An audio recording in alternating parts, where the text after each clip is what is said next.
உடலுக்கு ரொம்ப நல்லது அப்படின்னு சொல்கிறாங்க அப்படின்னாங்க. உண்மையிலே ஒரு அற்புதமான உணவு. உடலுக்கு தீங்கு விளைவிக்கக்கூடிய நுண்ணுயிர்களை அழித்து நன்மை செய்யக்கூடிய நுண்ணுயிர்களை அதுதான் பாக்டீரியாஸ்ன்னு சொல்லக்கூடிய லட்சக்கணக்கான கோடிக்கணக்கான பாக்டீரியாஸ் இருக்குது, நன்மை செய்யக்கூடியது அப்படின்னு சொல்கிறாங்க. அது மட்டும் இல்லைங்க, நம்மளுடைய செரிமான பிரச்சனையை சரி பண்ணணும். குடல் வயிறில் இருக்கக்கூடிய கழிவுகளை அப்புறப்படுத்தும். ஏன்னா அதிகமாக ஃபைபர் இருக்குது. ஸோ அமினோ அமிலங்கள் அதிகமாக இருக்குது. அப்போ நமக்கு ஃபைபர் கண்டென்ட் கிடைச்சிட்டாவே உடலில் வயிறு குடல்லாம் அசுத்தங்கள் தேங்காமல் வெளியேற்றும் சக்திகள் அதிகம் அதுக்கு. ஸோ அதுக்கு தாதுக்கள் அதிகமாக இருக்குது.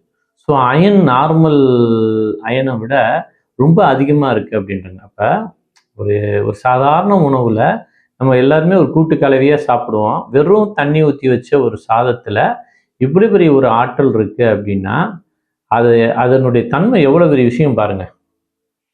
ஸோ இதுதான் நம்மளுடைய இயற்கை. இதை கண்டுபிடிச்சவங்க எவ்வளோ பெரிய ஒரு நாணயம் இருப்பாங்கன்னு யோசனை பண்ணி பாருங்க. ஆனால் அப்படிப்பட்ட ஒரு உணவை இன்னைக்கு புறக்கணிச்சுக்கிட்டு இருக்கோம். ஆனால் உலகம் முழுவதில் இந்த உணவு மிகப்பெரிய காஸ்ட்டாக மாறிக்கிட்டு இருக்கு. வேர்ல்டு ஃபுல்லாக இந்த உணவு பரவிடுச்சு. ஆனால் நம்ம ஊரில் சாப்பிட்றதுக்கு சளி பிடிக்கும், பனிக்காலம் மழை காலம் நாங்கள்லாம் சாப்பிட்றதில்ல, குழந்தைகளுக்கு கொடுத்ததில்லை, சளி பிடிக்கும். என்னங்க வாழ்க்கை!